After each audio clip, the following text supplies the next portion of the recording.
ભારત દેશ હજારો લાખો વર્ષોથી ભગવાન પ્રત્યેની આસ્થા, શ્રદ્ધા અને ભક્તિ ધરાવતો દેશ છે.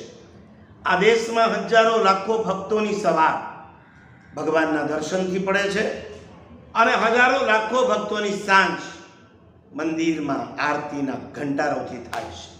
એ દેશમાં કોઈ મંદિર પર થયેલો કુઠારાઘાત એ માત્ર મંદિર ઉપરનો કુઠારાઘાત નથી, હજારો ભક્તોના હૃદયમાં રહેલી પરમાત્માની ભક્તિ, શ્રદ્ધા અને આસ્થા ઉપરના વજ્રાઘાત સમાન છે.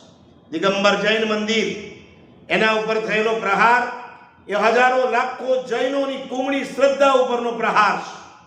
પ્રત્યેક જૈનોને મારી વિનંતી છે, અંદરના મતભેદોને ભૂલીને ચાહે શ્વેતાંબર, ચાહે દિગંબર, ચાહે સ્થાનકવાસી, ચાહે તેરાપંથી, અરે ચાહે તપાગજ, ખરતરગજ, અંચલગજ, પાયચનગજ કે 1 તિથિ 2 તિથિ 3 થોઈ 4 થોઈના ભેદભાવોને ભૂલીને આવતીકાલે સવારે આપણે સૌ રોડ પર એક થઈને આવીએ.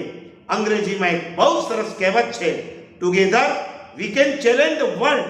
આપણે જો એક થશું આખી દુનિયાને ઝુકાવી શકશું. માટે પ્રત્યેક જૈનો ચૈત્રવદ છઠ શનિવાર 19 એપ્રિલ આવતીકાલે સવારે 9:30 વાગે પાર્લા પૂર્વ નહેરુ રોડ કામલી વાડી પાસે આવેલા ધ્વસ્ત થયેલા દિગંબર જૈન મંદિરથી ચાલતા અંધેરીમાં આવેલ બીએમસીની ઓફિસ સુધી જવાનું છે.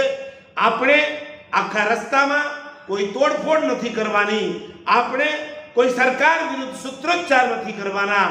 આપણે માત્ર હૃદયના શુભ ભાવો સાથે ત્યાં ભેગા થવાનું છે. આપણી એકતાને પ્રદર્શિત કરવાની છે.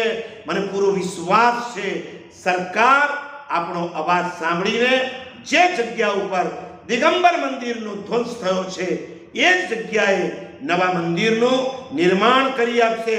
કોઈ એવો વિચાર ન કરતા એ તો દિગંબરોનું મંદિર હતું, આપણું દેરાસર થોડું હતું. યાદ રાખજો, આજે દિગંબરનું મંદિર તૂટ્યું છે, આવતીકાલે શ્વેતાંબરનું દેરાસર, સ્થાનકવાસીનું સ્થાનક કે તેરાપંથીના ભવન પર પણ આવું આક્રમણ આવી શકે એમ છે. આ આક્રમણને જો ખાળવું હોય તો આવતીકાલે કોઈ જૈનનો બચ્ચો ઘરમાં ન રહે. સૌ સાથે મળી આપણે અંધેરીની બીએમસીની ઓફિસ પર પહોંચીએ. એ જ અંતઃકરણની ઈચ્છા, શુભેચ્છા.